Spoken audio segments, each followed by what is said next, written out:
ప్రపంచ దేశాలకు చెందిన విద్యార్థులు అగ్రరాజ్యంలో చదువుకునేందుకు వీలు కల్పించే వీసా F1 వీసా అనుమతులను నిలిపివేయడం లేదా తీవ్ర ఆలస్యం చేయడంతో విదేశీ విద్యార్థుల రాక తగ్గిపోయినట్టు అధ్యయనాలు చెబుతున్నాయి. ఈ ఏడాది జనవరి ఏప్రిల్ మధ్య 120 మేరకు తగ్గిన F1 వీసాల అనుమతి మే నాటికి 22% చేరింది.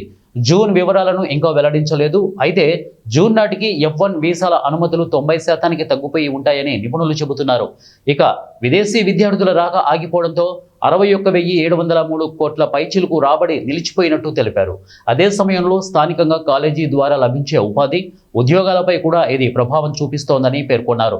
స్థానికులు ఇప్పటికే 60,000 పైచిలుకు ఉద్యోగాలు నష్టపోయారని వివరించారు. ఇక కాలేజీలు కూడా ఆర్థికంగా తీవ్ర నష్టాల బాట పడుతున్నాయని పేర్కొన్నారు. దీంతో ఆయా కాలేజీలు తమ ప్రణాళికలో బడ్జెట్ను కూడా పునఃసమీక్షించుకునే పరిస్థితి ఏర్పడిందని నిపుణులు తెలిపారు. వాస్తవానికి అమెరికా విద్యా సంస్థల ఆదాయంలో భారత విద్యార్థులు కీలక పాత్ర పోషిస్తున్నారు. కానీ అధ్యక్షుడు ట్రంప్ తీసుకువచ్చిన విధానాల కారణంగా F1 వీసాల అనుమతులకు బ్రేక్ పడడంతో ఇప్పుడు ప్రపంచ దేశాలకు చెందిన విద్యార్థులు ప్రత్యామ్నాయ మార్గాలను అన్వేషిస్తున్నారు. కాగా ఈ పరిణామం భారత్, అమెరికా దేశాల మధ్య భవిష్యత్తుల సంబంధాలపై ప్రభావం చూపించే అవకాశం కూడా ఉంది.